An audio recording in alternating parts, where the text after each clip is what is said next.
News आपके साथ मैं हूं रचना। शुरुआत कर रहे हैं सुपरफास्ट 100 की। अगले 22 मिनट में देखिए देश दुनिया की तमाम बड़ी खबरें। और आपके साथ मैं हूं राकेश पांडे। चलिए खबरों की शुरुआत करते हैं। बात सबसे पहले बड़ी खबर की। दिल्ली में आज प्रधानमंत्री दफ्तर में अचानक आग लग गई। आग पीएमओ के ग्राउंड फ्लोर में लगी। आग की सूचना मिलते ही दमकल की 6 गाड़ियों को मौके पर बुलाया गया। सिंपली एक यूपीएस में ही थी और किसी में आग नहीं थी, जो कि इलेक्ट्रिक शॉर्ट सर्किट से ही हो सकती है। ज्यादा डैमेज नहीं हुआ है और सब चीज नॉर्मल है, ठीक है। आग सुबह 6:30 बजे लगी। मौके पर पहुंची दमकल की गाड़ियों ने आग पर काबू पा लिया। आग से किसी तरह के नुकसान की कोई खबर नहीं है। दरअसल सीपीयू में शॉर्ट सर्किट की वजह से आग लगी थी, जिस पर वक्त रहते काबू पा लिया गया। उस सिस्टम के अलावा कुछ फाइलें या कुछ नहीं, ऐसा कुछ नहीं नजर पड़ा। सब ठीक, पूरी तरीके से स्थिति काबू में कम्प्लीटली बुझा दी गई है। उन्होंने अपने आप बुझा लिया और अब कंप्लीट सिचुएशन अंडर कंट्रोल है। कांग्रेस ने बीजेपी के पीएम उम्मीदवार नरेंद्र मोदी पर सूरत के हवाला कारोबारी अफरोज पट्टा से करीबी रिश्ते होने का आरोप लगाया है। कांग्रेस ने एक तस्वीर जारी की है जिसमें अफरोज पट्टा मोदी के मंच पर दिख रहा है। ये तस्वीर मोदी के विकास यात्रा की बताई जा रही है। कांग्रेस नेता रणदीप सुरजेवाला ने एक प्रेस कॉन्फ्रेंस में कहा कि हवाला कारोबारी अफरोज पट्टा कई समारोह में नरेंद्र मोदी के साथ देखा गया है। यहां तक कि वो मोदी के आवास पर भी दिखा है। कांग्रेस ने इस पर मोदी और बीजेपी से जवाब मांगा है। कांग्रेस के इस फोटो के जवाब में बीजेपी ने भी पलटवार किया है। बीजेपी ने कांग्रेस नेता मोहम्मद अजहरुद्दीन के साथ अफरोज की एक फोटो जारी की है। बीजेपी नेता अमित शाह ने अफरोज और अजहर की एक तस्वीर जारी कर पूछा कि इनके रिश्ते के बारे में कांग्रेस क्या कहेगी। हालांकि कुछ ही देर में अमित शाह ने अफसोस जाहिर करते हुए अजहर अफरोज की फोटो डिलीट कर दी। उन्होंने कहा कि फोटो गलती से ट्वीट हो गए थे। पश्चिम बंगाल के मुख्यमंत्री ममता बनर्जी ने बीजेपी के पीएम उम्मीदवार नरेंद्र मोदी पर हमला बोला है। ममता ने मोदी को शैतान की संज्ञा दे डाली। मोदी ने श्रीरामपुर में ममता पर व्यक्तिगत हमला बोला था। একটা ভাষায় কথা বললেই তাকে ঘৃণা করতে নেই। আমি দেখবেন আমি রাজনৈতিকভাবে তার কথা বলবো। আমি কিন্তু কখনো গুজরাটের মানুষকে বলি না, কারণ গুজরাটের মানুষকে আমি ভালোবাসি। দে আর ভেরি গুড। তাদের দুর্ভাগ্য একটা এরকম শয়তান ডেঞ্জারাস একজন লোক যিনি বসে আছেন, কাজ তো কিছু করেন না। इससे पहले टीएमसी के नेता डेरेक ओब्रायन ने मोदी को लेकर विवादित बयान दिया। ममता पर मोदी के हमले से गुस्साए ओब्रायन ने मोदी को गुजरात का कसाई बता दिया। The butcher of Gujarat airdropped into Bengal. He has no answers to Bengal's development model, so instead he is indulging in personal, unsubstantiated attacks. Derek O'Brien के बयान पर बीजेपी ने पलटवार किया है। बीजेपी नेता रविशंकर प्रसाद ने कहा कि बंगाल में मोदी की बढ़ती लोकप्रियता से घबराकर टीएमसी आपत्तिजनक बयान दे रही है। आज नरेंद्र मोदी और बीजेपी की ओर वो आशाभरी निगाहों से देख रहे हैं, तो इससे तृणमूल कांग्रेस परेशान है। फिर भी ऐसी भाषा का प्रयोग उचित नहीं है, हम इसकी भर्त्सना करते हैं। दरअसल श्रीरामपुर की रैली में मोदी ने ममता पर सीधा हमला बोला था। मोदी ने कहा था कि ममता की पेंटिंग पहले 4 लाख, 8 लाख और 15 लाख में बिकती थी, लेकिन क्या वजह है कि उनकी एक पेंटिंग 1 करोड़ 80 लाख में बिकी। अचानक किसने ममता की प्रतिभा को पहचाना, बंगाल की जनता ये जानना चाहती है। मोदी ने ममता बनर्जी की पेंटिंग पर सवाल तो उठाया ही, साथ ही उन्होंने कहा कि ममता बंगाल को वोट बैंक की तरह इस्तेमाल कर रही है। उन्होंने कहा था कि ममता के लिए बिहारी बाहरी है, जबकि बांग्लादेशियों के आने से उनका चेहरा चमक जाता है। उधर ममता बनर्जी की पेंटिंग को लेकर नरेंद्र मोदी के बयान पर टीएमसी के मानहानि की बात सामने आई है। मानहानि की कार्रवाई करने की चेतावनी दी गई है। टीएमसी महासचिव मुकुल रॉय ने कहा कि या तो मोदी माफी मांगे या फिर मानहानि की कार्रवाई के लिए तैयार रहे। चुनाव आयोग ने बंगाल के श्रीरामपुर में दिए नरेंद्र मोदी के भाषण पर जिला प्रशासन से रिपोर्ट मांगी है। आयोग ने मोदी के भाषण की सीडी भी मांगी है। मोदी ने इस रैली में शारदा चिटफंड और ममता बनर्जी की एक पेंटिंग को लेकर उन पर व्यक्तिगत हमला बोला था। उधर ममता बनर्जी पर निशाना साधने वाले मोदी पर कांग्रेस महासचिव दिग्विजय सिंह ने पलटवार किया है। उन्होंने ट्वीट कर लिखा कि जो शिक्षा मोदी ममता को बिहारी और बाहरी लोगों के बारे में दे रहे हैं, वो राज ठाकरे और उद्धव ठाकरे को क्यों नहीं देते। केंद्रीय मंत्री और कांग्रेस नेता कपिल सिब्बल ने कहा कि गुजरात में एनकाउंटर मॉडल है। उन्होंने कहा कि नरेंद्र मोदी और अमित शाह का मॉडल है कि कैसे दंगे फैलाए जाए। आरजेडी प्रमुख लालू प्रसाद यादव ने एक बार फिर से नरेंद्र मोदी पर कटाक्ष किया है। लालू ने एक रैली के दौरान कहा कि मोदी को देखकर कसाई भी शर्मा जाता है। कसाई भी शर्माता है नरेंद्र मोदी की कसाई का नाम सुनकर। कसाई भी शर्माता है नरेंद्र मोदी की कसाई का नाम सुनकर। समाजवादी पार्टी के नेता आजम खान ने मोदी के नाम की सुनामी पर बीजेपी का मजाक उड़ाया है। बाराबंकी में बोलते हुए आजम खान ने कहा कि जिस तरह सुनामी सब तबाह कर देती है, उसी तरह मोदी की सुनामी बीजेपी को बर्बाद कर देगी। सुनामी में बर्बाद तो ही नहीं होना है, यानी इतने कम नसीब और इतने कम अकल हैं कि अपने आप को सुनामी जैसी बदनसीब भयानक चीज से जोड़ा है भाजपा ने। उधर बिहार जेडीयू के नेता देवेंद्र प्रसाद यादव ने नरेंद्र मोदी पर निशाना साधा। झंझारपुर में बोलते हुए देवेंद्र ने मोदी को हिटलर तक कह दिया और कहा कि जो हिटलर की तरह जिएगा वो हिटलर की मौत मरेगा। हिटलर की राज में चलेगा, हिटलर की मौत मरेगा। उनका जो भाषण होता है, भाइयों बहनों, लगता है शारीरिक और मानसिक रूप से आतंक फैला। यूपी के सीएम अखिलेश यादव ने भी नरेंद्र मोदी पर निशाना साधा। अखिलेश ने कहा कि मोदी का मतलब है model of dividing India. Model of dividing India वाला मॉडल है, ये गुजरात मॉडल नहीं है। ये मोदी सरकार का मॉडल अगर है तो जहां तक मेरी समझ कहती है, जो लोग मुझे बता रहे हैं वो यही है कि मॉडल ऑफ डिवाइडिंग इंडिया है। कपिल सिब्बल ने अहमदाबाद में यहां तक कहा कि ईश्वर जहां एनकाउंटर केस में नरेंद्र मोदी के खिलाफ पक्के सबूत हैं, लेकिन उन्हें बचाया जा रहा है। सिब्बल ने अमित शाह को भी इस मामले में घसीटा।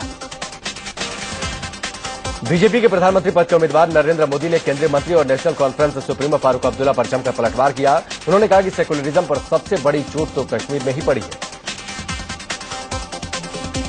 भारत की हजारों साल की महान सेकुलरिज्म की परंपरा को सबसे बड़ी चोट, गहरी चोट अगर कहीं पड़ी है तो कश्मीर में पड़ी है।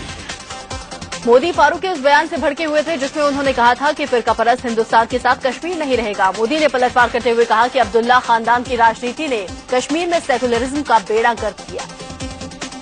श्रीमान फारूक अब्दुल्ला जी, आपके पिताजी की राजनीति के चलते हुआ है। श्रीमान फारूक अब्दुल्ला जी, आपकी राजनीति के चलते हुआ है। श्रीमान फारूक अब्दुल्ला जी, आपके बेटे की राजनीति के चलते हुआ है। मोदी ने आरोप लगाया कि अब्दुल्ला खानदान ने कश्मीरी पंडितों को उनके घरों में से खदेड़ कर भगा दिया था। उन्होंने कहा कि ऐसे लोग सेकुलरिज्म पर उपदेश न दें। कश्मीर के पंडितों को वहां से खदेड़ देने वाले लोग किस मुंह से देश को बिन सांप्रदायिकता के उपदेश दे रहे हैं? जो कहता है। मोदी ने फारूक अब्दुल्ला के उस बयान पर भी पलटवार किया जिसमें उन्होंने कहा था कि मोदी को वोट देने वालों को समंदर में डूब जाना चाहिए। तो वोट देने वालों को दरिया में डुबोने की बात करते हो, पहले आपके पिताजी, आपका बेटा कश्मीर की राजनीति को सारी दुनिया में कौमी रंग देने का पाप कश्मीर की धरती पर आपने किया है। मोदी के बरसने के बाद फारूक अब्दुल्ला का जवाब भी आ गया। फारूक ने कहा कि वो मोदी के नहीं बल्कि उनके इरादों के खिलाफ है। आप क्या चाहते हैं? हम क्यों खिलाफ हैं? हम इंसान के खिलाफ नहीं, उसके इरादों के खिलाफ। फारूक अब्दुल्ला ने आरोप लगाया कि मोदी का इरादा धारा 370 खत्म कर कश्मीरियों को गुलाम बनाने का है। फारूक अब्दुल्ला के बाद उनके बेटे और जम्मू कश्मीर के मुख्यमंत्री उमर अब्दुल्ला ने भी मोदी पर निशाना साधा। उन्होंने कहा कि अगर सेकुलरिज्म नरेंद्र मोदी से सीखना पड़े तो अच्छा रहेगा कि मैं सियासत ही छोड़ दूं। उमर ने अपने पिता के बयान का बचाव करते हुए कहा कि उन्होंने ये नहीं कहा था कि कश्मीर भारत का हिस्सा नहीं रहेगा। आम आदमी पार्टी के संस्थापक सदस्य रहे मकसूद अली काजमी ने केजरीवाल पर बड़ा आरोप लगाया है। काजमी ने कहा कि केजरीवाल अनिल अंबानी के इशारे पर मुकेश अंबानी को बदनाम कर रहे हैं। ये कारपोरेट वार का हिस्सा हुए हैं। कारपोरेट दो भाइयों की जमीन का ये हिस्सा हुए हैं और उसमें इनका अंदर से क्या क्या किस्से, ये तमाम चीजें बाद में रिवील होकर सब बताया जाएगा।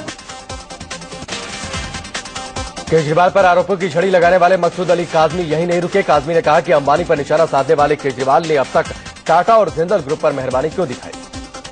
सिर्फ एक ही कंपनी को अटैक क्यों कर रहे हैं? आप टाटा को क्यों नहीं करते? आप जिंदल को क्यों नहीं कुछ करते? मकसूद अली काजमी ने कुमार विश्वास को भी लपेटे में लिया। काजमी ने कहा कि बार बार बीजेपी में जाने की बात करने वाले कुमार विश्वास पर केजरीवाल ने अब तक कार्रवाई क्यों नहीं की। काजमी ने केजरीवाल से पूछा कि हिंसा पीड़ितों को देखने आप मुजफ्फरनगर क्यों नहीं गए? मुजफ्फरनगर क्यों नहीं गए? आप बार बार कभी भाजपा में जाने की बात करते हो, कुमार विश्वास भाजपा में जाने की बात करते हैं, नरेंद्र मोदी की तारीफ करते हैं, आपने उनको क्यों नहीं निकाला? काजमी ने गुलपनाग को टिकट दिए जाने पर भी सवाल खड़ा किया। काजमी ने पूछा कि जल्दबाजी में गुलपनाग को चंडीगढ़ से टिकट कैसे दे दिया गया। आपने गुलपनाग की क्या देश में क्या खिदमत है देश की, क्या किया उन्होंने पार्टी के लिए? आशुतोष ने पार्टी के लिए क्या किया? सिर्फ इस वजह से कि उन्होंने आपकी तारीफ कर दी अपने शो में, इस वजह से ताल्लुक की बुनियाद पर आप लेकर के आ रहे हैं। आज उत्तराखंड में एक तरफ नरेंद्र मोदी गरजेंगे तो दूसरी तरफ राहुल गांधी हुंकार भरेंगे। नरेंद्र मोदी हरबटपुर में रैली करेंगे, वहीं राहुल गोचर, अल्मोड़ा और काशीपुर में चुनावी रैलियों को संबोधित करेंगे। इससे पहले नरेंद्र मोदी हिमाचल प्रदेश में 3 रैलियां करेंगे। मोदी कांगड़ा, मंडी और शिमला में जनसभा को संबोधित करने पहुंचेंगे। रायबरेली से फुर्सत के बाद अब प्रियंका गांधी अमेठी के दौरे पर रहेंगी। अमेठी में आज से प्रियंका का राहुल गांधी के लिए प्रचार अभियान शुरू होगा। आज प्रियंका सलून विधानसभा क्षेत्र में रोड शो और जनसभाएं करेंगी।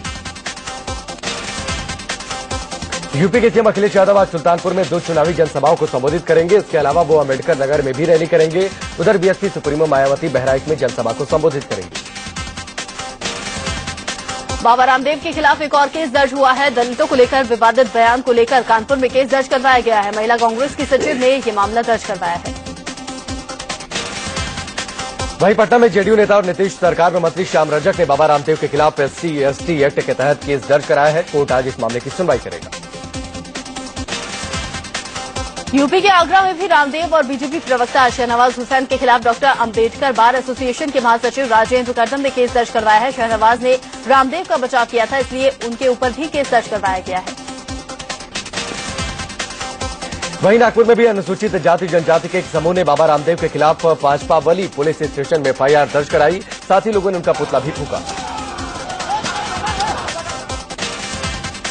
इससे पहले योग गुरु बाबा रामदेव ने कांगड़ा में एक प्रेस कॉन्फ्रेंस के दौरान कांग्रेस अध्यक्ष सोनिया गांधी पर जमकर निशाना साधा। रामदेव ने कहा कि मां बेटी की सरकार देश के लाखों लोगों की मौत की जिम्मेदार है।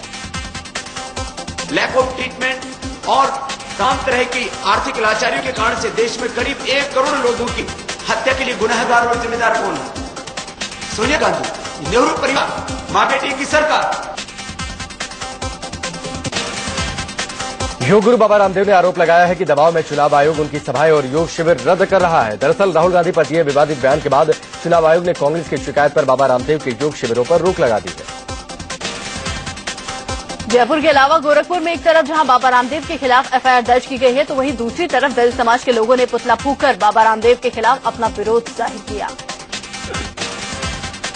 जयपुर में कांग्रेस के अनुसूचित जाति विभाग के कार्यकर्ताओं ने बाबा रामदेव का पुतला फूंकने की कोशिश की, लेकिन अनुमति नहीं होने की वजह से पुलिस ने पुतला नहीं फूंकने दिया। इसके बाद कार्यकर्ताओं ने रामदेव के खिलाफ नारेबाजी की। राष्ट्रीय अनुसूचित जाति जनजाति आयोग ने भी बाबा रामदेव के बयान पर सख्ती दिखाई है। आयोग के अध्यक्ष PL पुनिया ने यूपी के DGP से रिपोर्ट तलब की है। पुनिया ने कहा कि बाबा रामदेव की तत्काल गिरफ्तारी होनी चाहिए।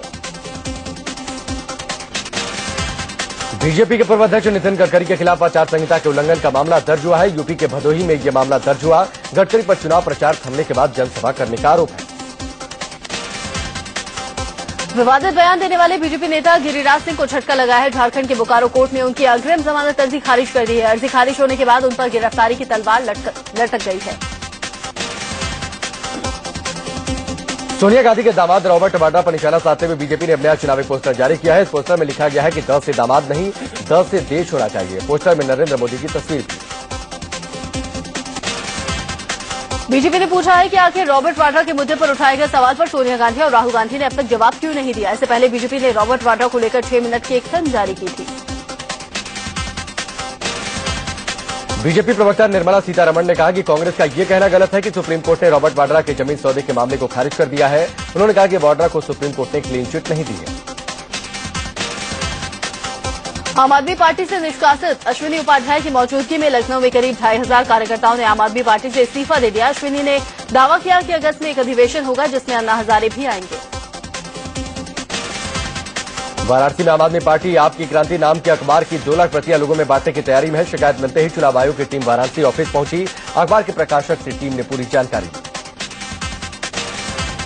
वाराणसी में बीजेपी और आम आदमी पार्टी के कार्यकर्ताओं के बीच में झड़प हो गई। आम आदमी पार्टी के कार्यकर्ताओं का आरोप है कि बीजेपी के कार्यकर्ताओं ने उनकी पिटाई की। आरोप है कि 80 घाट पर बीजेपी समर्थकों ने उनसे मारपीट की।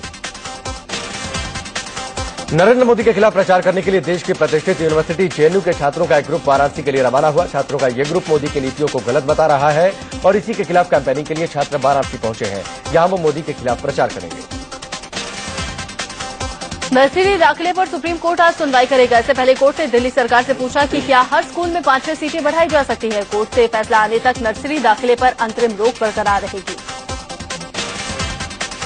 नाबालिग यौन उत्पीड़न के आरोपी आसाराम की बीमारी की शिकायत के बाद जोधपुर के आयुर्वेदिक अस्पताल में उन्हें भेज दिया गया है। आसाराम की गैर मौजूदगी के चलते पीड़ित लड़की से जोधपुर कोर्ट में जिरह नहीं हो पाई। अब 5 मई को जिरह होगी। उधर सरकारी वकील ने आरोप लगाया कि आसाराम बीमारी का बहाना बना रहे हैं। ये भी आरोप लगाया गया कि आसाराम जेल में ड्रग्स लेते हैं। सरकारी वकील ने आसाराम के खून की जांच करवाने की मांग की।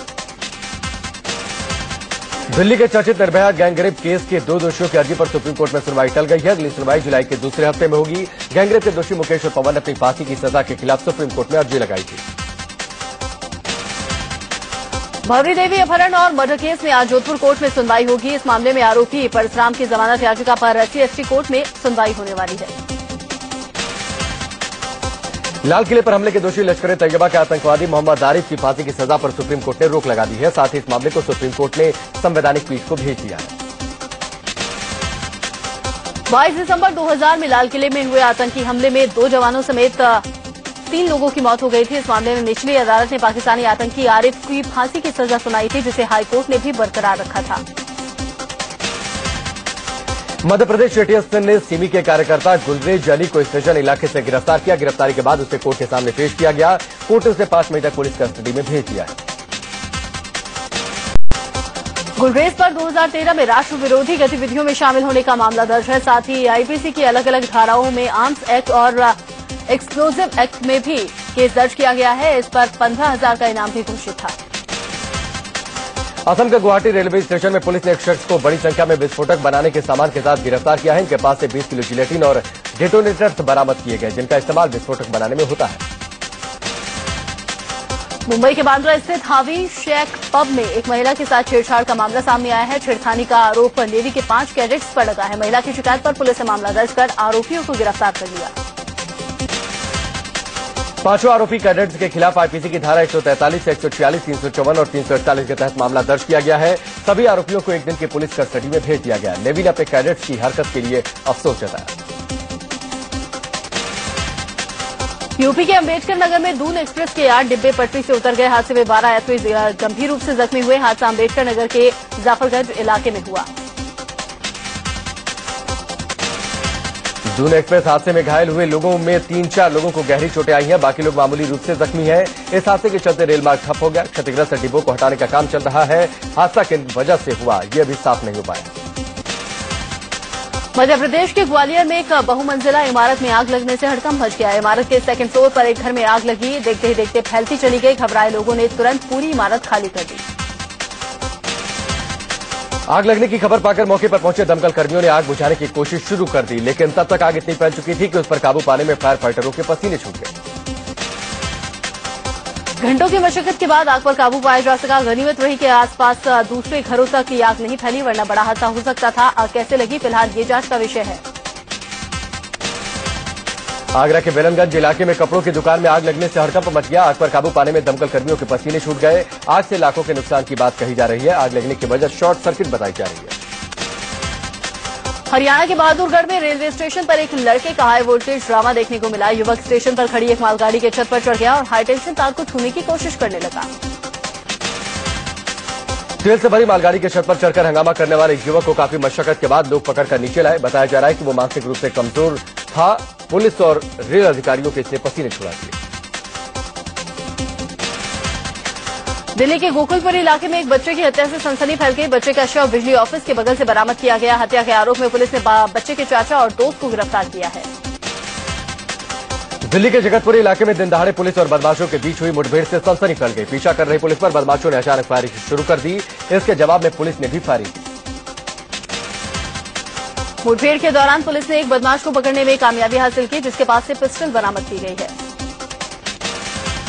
फरीदाबाद में एक जिम संचालक की कुल्हाड़ी से काटकर हत्या कर दी गई। पुलिस ने 10 लोगों के खिलाफ केस दर्ज किया है। यूपी के प्रतापगढ़ में एक छात्रा को घर में घुसकर जिंदा जलाने का सनसनीखेज मामला सामने आया है। बताया जा रहा है कि एक तरफा प्यार करने वाले पड़ोसी युवक ने इस वारदात को अंजाम दिया। एमपी के देवास में कुछ बहुरूपियों ने मंदिर जा रही एक महिला को नकली पुलिस बनकर लूट लिया। पहले उन लोगों ने महिला के सभी गहने धोखे से उतरवाए, फिर गहने लेकर वहां से फरार हो गए। फरीदाबाद में एक निजी कंपनी के कैश कलेक्शन एजेंट से 4 अप्रैल को हुई लाखों की लूट का पुलिस ने खुलासा कर दिया है। पुलिस ने लूटपाट की रकम के साथ 4 बदमाशों को गिरफ्तार किया है। आगरा में जीआरपी और आरपीएफ ने चेकिंग के दौरान 2 लोगों को 100 किलो गांजा के साथ गिरफ्तार किया है। पुलिस के मुताबिक दोनों आरोपी बिहार के रहने वाले हैं। मुंबई पुलिस ने एक एनजीओ के साथ मिलकर महिला पुलिसकर्मियों को मार्शल आर्ट की ट्रेनिंग देने का ऐलान किया है। कार्यक्रम में फिल्म अभिनेता अक्षय कुमार बतौर मुख्य अतिथि आए थे। बिहार के बेगूसराय में वाहन चेकिंग के दौरान पुलिस ने 40 लाख रुपए बरामद किए। नोटों के बंडलों को बक्से में रखकर स्कॉर्पियो कार से ले जाया जा रहा था। पैसे के साथ पुलिस ने 3 लोगों को भी गिरफ्तार किया। दिल्ली पुलिस में तैनात एक सब इंस्पेक्टर को एंटी करप्शन टीम ने गिरफ्तार किया। सब इंस्पेक्टर पर आरोप है कि वो गलत तरीके से युवक से 1 लाख रुपए की मांग कर रहा था। उत्तराखंड में 4 मई से केदारनाथ यात्रा एक बार फिर से शुरू होने जा रही है। यात्रा से ठीक पहले इंडिया न्यूज की टीम ने केदारनाथ का हेलीकॉप्टर से जायजा लिया। केदारनाथ मंदिर प्रबंधन और प्रशासन ने यात्रा की तैयारी तेज कर दी है। मंदिर और आसपास के इलाकों से बर्फ हटाई जा रही है।